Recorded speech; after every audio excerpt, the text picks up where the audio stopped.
All right, welcome back. You're watching TV 47 Weekend Edition. It's time for To The Point, and our conversation of the day is this: men's mental health. Now, today we mark the last Sunday of November, and this is a month dedicated to raising awareness about men's health, particularly mental health and suicide prevention. Now, November isn't just about growing a mustache. It's a movement to spark meaningful conversation and challenge the stigma surrounding men's mental health. Now, according to the Kenya Red Cross Society, men face a disproportionate risk when it comes to suicide and mental health challenges in the country. The statistics are very alarming, and if we can just have them on the screen. We start with the suicide rates, and the Kenya Red Cross says men are 4 times more likely to commit suicide than women in Kenya. They make approximately 80% of all suicide rates. And if we take a look, Director, Scholar, let's have the depression, yes, that one. Now, 1 in 10 men in Kenya experience depression, and depression often goes unnoticed or untreated, especially in men, due to societal norms that discourage emotional expression. That is according to the Kenya Red Cross. And the Kenya Red Cross also says that only 50% of men seek or receive treatment. Now, why are we having this conversation today? International Men's Day was on Tuesday this week, Scholar. And International Men's Day is celebrated on November 19 every year, and it's celebrated worldwide. To really just bring about the positive value men bring to the world, their families and communities. And the theme for this year, 2024, is a positive male role models. That is the conversation we're having tonight, and to help me with this conversation is none other than Robert Burali, who is just right next to me here. How are you, Robert? Very well, thank you. How are you doing? Good to see you. Thank you for coming. Thank you for having me. And right next to Robert is Boniface Young Salala, a psychologist at the Karen Hospital. How are you doing? I'm doing fine. What better way to start this conversation than to ask these gentlemen on set today, how are you doing mentally, Robert? I hope Manchester United has won the game. That would be a good start. No, but I'm okay. I'm okay. I think I'm at a good place because I know how to control things in as far as support structures, which is where we wish most men would be, in as far as having a support structure. When a man says he's okay, it's not in the words that he's saying. It's the tone in which he's saying. So I am okay, I'm okay. Same 3 words. I'm okay, I'm okay. But they mean totally different things. So for you to know man is okay, you have to check the tonal variation and the facial expression as he's saying is okay. Yeah. So I'm okay. You're okay. Yes, you're good. You're thriving. I'm good. Good. Yeah. Boniface, how are you doing mentally? I'm doing fine. And the reason I'll say I'm doing fine is because I'm working in a mental health institution. So I need to take care of my mental well-being before I can offer good mental health services to the clients who are coming to see me. So in the process, you find that I engage in debriefing sessions and supervision sessions just to make sure I'm competent enough in delivering my services. Yes. Now, the statistics are also here with us. Suicide rates, men are committing suicide as compared to women. What exactly are we doing as women that maybe the men can also tap into to also just ensure that they are stable in terms of their mental health, Robert? Well, women talk. I mean, all you need to do is sit next to a woman in a salon doing the same hairstyle and you're best of friends. The mind of a woman is that as long as I'm talking to a fellow woman, then I'm safe. But for men, it's the totally opposite. If I show you my vulnerability, if I talk about my struggles, will you still respect me as a man? So what happens, we shy away. We want to die with our issues. The 2 of us can meet one day. We will discuss football, we'll discuss politics, we'll discuss women. And then all of us go back home with our same issues. But then it's a societal issue. And I've said this time without number. When we were young as men, as boys, when you fall down and you're about to cry, what were your brothers told? Boys don't cry. Or you say, don't look at him. If you look at him, we will cry. And if a girl fell down, we would all rush to the girl asking her, are you okay? So if you tell me not to cry at the age of 5, when I turn 50, don't expect me to cry. don't expect me to show vulnerability. So we need a mindset change. It's not going to be easy, especially for men my age. We have grown all these years knowing we are not supposed to show vulnerability. Even when I go to a professional, he will have to dig deep. I need to look at him, I need to hear his words properly before I open up. And he might start by telling me, okay, so which football team do you support? You know, what movie do you like? But if he starts professionally, I'm going to hold back and say, no, no, no, no. If he meets me tomorrow in a supermarket, will he still respect me as a man? That's where our problem is.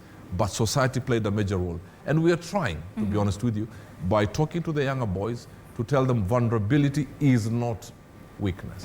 Yeah. Now, you said you're told at 5 years old not to cry, and that also brings me to my next question concerned, do you cry as Robert Burali? I do, but I don't. Okay. Men cry differently. Yes, we may shed tears. I mean, I don't want to go around somewhere seeing men screaming. You understand what I'm saying? We shall have to call that man for a meeting and tell him, listen, cry like a man. We cry in silence, we scream in whispers, we shed tears on dry faces. Crying for a man sometimes is going away. He's saying, you know what, I need my space. Crying for a man sometimes is saying, you know what, just let me be. Do not interfere with my time now. So we may not cry like women, but sometimes because of the issues of life, we even cry louder.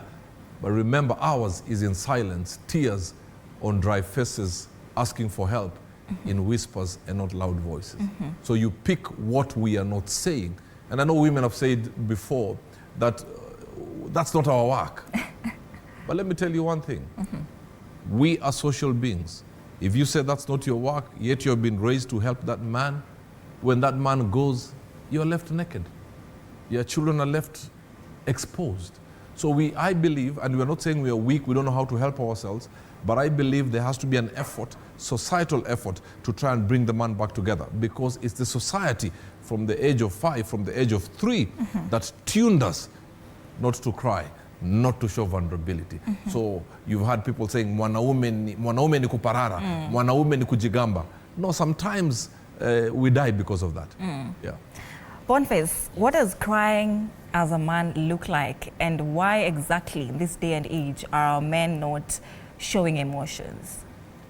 I'll say that when we look at the traditional ideas surrounding mental health, whereby a man is supposed to be masculine, is supposed to be stoic, you find that this discourages men from coming out and talking about their mental health issues, because they'll be perceived vulnerable and weak whenever they talk about their mental health issues. So today I want to tell you that it's okay to cry, because even in our funerals we usually say in Kiswahili, tuache aliye mtoke.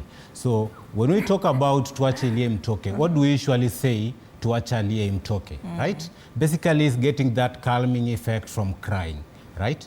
So we need to be able to cry, and doing this, it helps or it promotes and it encourages men to come forward to share their mental health struggles or issues.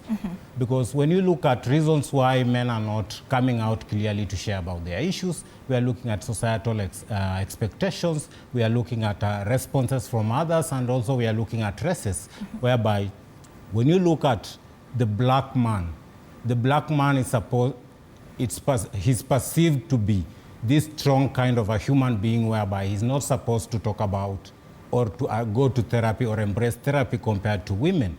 So you find that they remain in silence and fail to come out and talk about this issue, whereby it drives them to depression, and then at the end of it, it drives them to intentions or willingness to commit suicide. All right, so Salala, what is really causing the spike in the rise in mental health issues, especially in our men? When I look at men, I'll say that it's because of the stereotypes surrounding the gender types, right? Because, as I've said, men are supposed to be these strong human beings, whereby they're supposed to be breadwinners, strong and dominant characters. And you'll come to find that this prevents them from coming out to share their issues, and in return, leading them to fall into stress, anxiety, and depression. And when you look at stress and anxiety, basically stress is a pressure or tension exerted on something, Anxiety is a worry gone wild, and depression, whereby one starts experiencing symptoms of isolation and such. So we find that these are the contributing factors to why men are not coming out to talk about their mental well-being. All right, now, Robert, that brings me to my next point. The theme for this year's International Men's Day was positive male role models. Now, of course, that is the role of men in society. There's so much expectations from the society towards human. Do you think this is also causing a rise into mental health issues among men? No, absolutely, absolutely. And as you said, the theme for this year is a positive role model. Now, this is where also, and I'm sure the professional will agree with me, the problem is. What am I talking about, I hear you ask? What we call a positive role models, there's a greater percentage, they're not positive, they're angry, telling us what we want to hear. When you tell a man, go and look down upon a woman, you know, a man must have too many women, and we young men call those as positive role models. Positive role models is teaching young boys who to become men of the right value, the foundation of honor, the foundation of integrity, the foundation of godliness. Not telling men, you know, if you don't have more than 3 women, then, and that's the pressure. I've talked to these young boys in university who now go to do crazy things because they're trying to juggle 4 women. And then you're competing with a mubaba with silver hair like mine, with a big car, and then you are competing with Ndondo, Sijuna, what and what, and then these young men are being pushed into drugs and alcohol because they can't handle the pressure, because somebody told them, go and sleep around. So we need to actually have boys being told the honest truth, that being a man does not mean your pelvic movement. Being a man does not mean how many women you sleep with. Being a man means a foundation of honor and integrity, and being under authority. Those are the boys that we need to raise to become men who will take care of their mothers, honor their wives, protect their sisters, and the society will be a better place. All right, now Salala, of course, Robert has also mentioned a very important point, competition and the pressure. Now, is social media fueling this mental health issues among men in the country? And also, what is the connection between social media and mental health?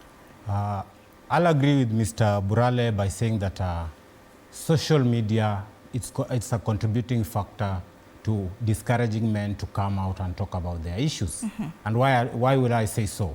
Because you'll come to find that our social media, you find that they portray a man who comes out to seek help or to embrace therapy as being vulnerable and weak. So in relation to this, you find that young kids, young boys coming up, perceive this and take it into account, whereby they're not able to come out and talk about this particular issue. And that's something that leading to the growth of men not embracing therapy compared to women. So we need to promote a society whereby we are bringing up men that are self-aware about themselves, have aspects of emotional intelligence, and are engaging in positive self-care activities to promote their mental well-being. Because at the end of the day, we have positive coping strategies or mechanisms, and also we have negative. I'll use an example of something like alcohol, which is a maladaptive or a negative coping mechanism. You find that at the end of the day, yes, it will help you at that particular moment to solve that particular stressful situation. But whenever you sober up, that particular problem will still be there waiting for you to solve it, or it will have escalated, right? So you find that this particular reason, or alcohol in return, will have an impact on your pocket and an impact on your health, whereby it's a negative coping mechanism, while we have other positive diversion techniques such as engaging in exercise, doing some jogging, doing some running, doing prayers, and all that are positive self-care activities.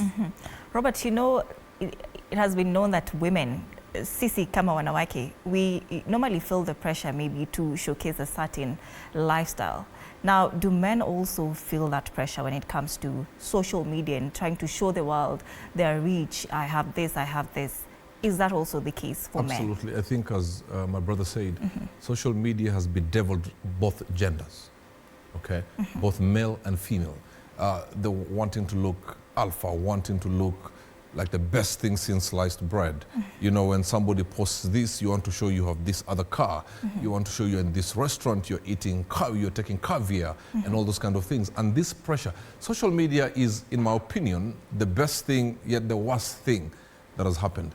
And that's why we need to make sure we raise people who will not feed the monster called social media, because identity is not in social media. Unfortunately, people are looking for identity in social media.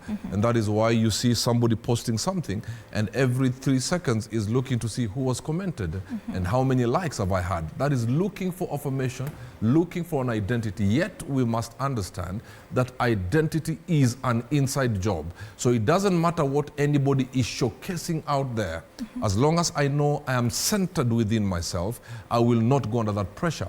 And now the problem now, and men and we've had the privilege of talking to very many men, is they say their girlfriends or their wives look at what other men are doing and they come and put pressure on them at home. So this man posts a photo, he's going to Dubai with his wife and 3 children.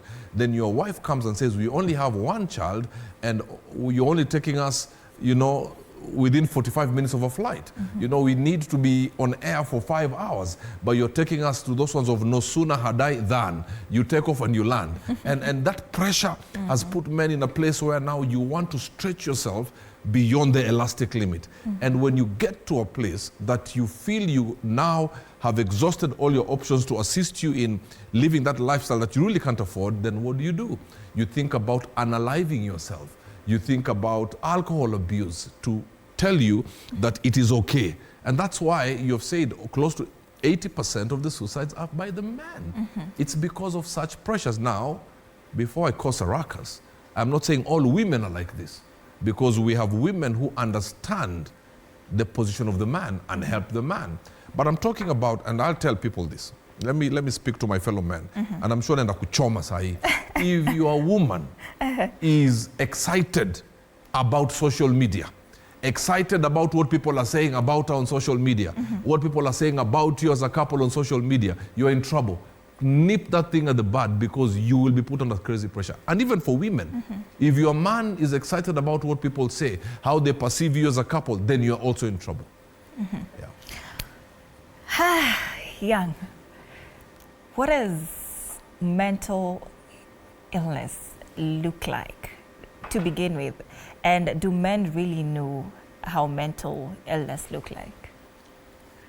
You'll find that when we talk about mental illness, we have to understand what mental health basically means first. You'll come to understand that mental health basically is one, being able to cope with the stresses of life, being able to act, think, and reason in ways that we can say are within the normalcy kind of levels. But when you look at mental illness, basically is a deviation from these norms that we know, or we can say they portray a good mental well-being or define what mental health is. So you find that in most cases, mental health disorders borrow symptoms from each other. And I'll use an example of a condition such as depression. When you look at depression, it has 2 sides of the symptoms. We have the vegetative side, symptoms dealing with our physical health, and then we have the subjective side, symptoms dealing with our emotions. So on the vegetative side, we have things like loss of sleep, loss of appetite, loss of energy, and all that. And on the subjective side, we have things like feelings of hopelessness, sadness, feelings of irritability. So you find that whenever one starts experiencing these symptoms such as social isolation, changes in sleep patterns, appetite level, anger, aggression, and all these, we say one is experiencing either a mental health breakdown or one is experiencing mental health challenges. So these are some of the symptoms that we can use to say that most mental health disorder come with, but different mental health disorders with different symptoms, because they have different criteria in terms of the diagnosis. For one to say one is either suffering from depression, bipolar, or schizoaffective. So, Robert, when do you men get to the point when you say, I need help, I need to get help at this point? Sadly, we don't really say it. We pray that somebody realizes we need it. What if no one realizes that you need help as Robert? And that's why we have men's conferences to talk to these men. Do they attend them? Yes, I attended one from Sitam yesterday. There were about 3,000 men. One in Buruburu, we had a full house as well. Because this is what they say about men. But I thought he was okay yesterday. Now, this is on the foundation of somebody has already unalived himself. You understand? So now, since now people are going through so much, that it's hard for me to pick when he's going through hell and high water, because maybe I'm also going through my own issues. Now we need to break this stigma that vulnerability is a sign of weakness. You know, mwanaume hafai kulia. Even when a man goes to the police station and says, my wife is beating me, even the policemen, they will even laugh as they write the OB. If at all they write the OB. That is why men are recoiling. Now, what am I saying? To answer your question, is that I'm urging all the men, it is okay. Speak it. But to another man, be another man's safe space. That if I tell you, you will not go now and tell the whole world what I told you. If you helped me, don't go and sing to the whole world how you helped me. You know, if somebody is struggling and we help them, we forget as soon as you have helped. Not telling his wife, you know, we are the reason you had dinner today because your husband came and he had nothing to eat. When that happens then to a man, he will never speak to anybody else. When now his head is being swallowed or drowned, then he commits suicide. So men, I urge you, can I look at this camera here? Yes. I urge all the men, please pick up a phone and check on somebody. In fact, just say, bro, I am just checking on you. If you want to talk, I'm here. Just that. But we have very many men watching football, screaming and clapping and all that. But when they go home, they're lonely. When they go home, they're asking God, when will you take me out? When they go home, there's nobody answering their calls. When they go home, it's darkness on the left, on the right, on the front, and the back. And there's only one voice that is louder than every other voice, is that you're as useless can be. It is time to check out of this world. And many men, sadly, have died before their time. Right. They are leaving no man behind. It is okay not to be okay, but it is not okay to die in silence. It's okay not to be okay. That is a point from Robert Burale. Now, Salala, is the narrative changing by any chance? Are men coming after you to look for help? You're a psychologist. Is this narrative changing, really? I'll say back then, the stigma surrounding mental health was very high, right? Compared to right now. Because right now, at least we have institutions coming out promoting mental well-being. And last year in September, the government passed what we called workplace mental health guideline, whereby at least each organization or each institution needs to have a wellness departments taking care of their employees' well-being. So you'll come to find that right now there's a lot of sensitization surrounding mental health, and you'll find that right now at least a good number of men are starting to embrace therapy. And today I just want to tell men that coming to therapy is not about being given advice on how to go run your life, or it's not a one-day kind of solution whereby you'll be told like wale waganga wa Kitui, go do this and this, at the end of the day your life will be good. It's basically you working collaboratively with a therapist to come up with good coping mechanisms and strategies to help you navigate the normal challenges of life. So I believe right now the narrative is changing, but we need to do more in terms of sensitization and just educating our men that it's okay not to be okay, as my good brother Mr. Burale has said, so that we can bring more men on board to receive these particular services. All right, there's a question that I put up the other day on Twitter to ask men, who really is championing your mental health? And I got a very interesting comment right here who said, mwanaume ni kuzoea ni kuvumilia shida, work hard and read books, mental health sorted. Who is your support system, Robert? I have a mentor. A man who is never under authority can never be a person of authority. You must have somebody you look up to, somebody who can call you and sit you down and speak as you listen. I also have men who I call my peers, who we can challenge each other.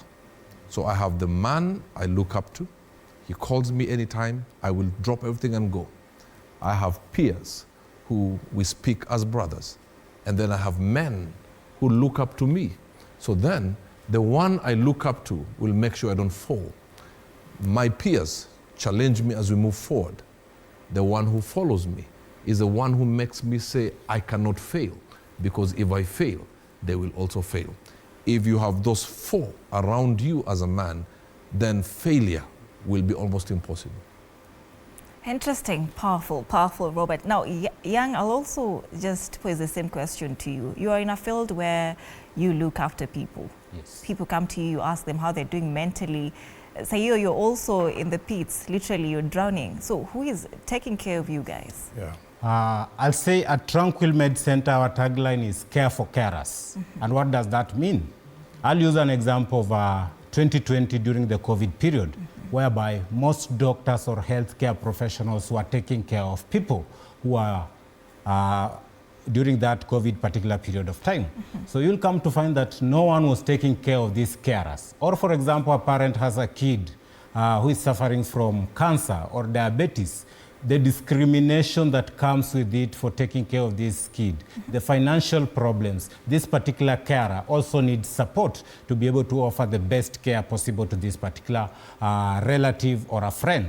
So you'll find that even me at in the field of mental health, I have what we call a supervisor, whereby we do the debriefing sessions, whereby I'm able to talk about how I'm being affected in my day-to-day practice. Because at the end of the day, you can imagine, if today I see 5 clients with different issues, the next day I see 5 clients with different issues, for a week I'll have ingested a lot of problems from all my clients. But I have to be reflecting on these particular problems, doing what we call a retrospection, to be able to come up with good solutions to offer to my clients. So at the end of the day, I'll be affected.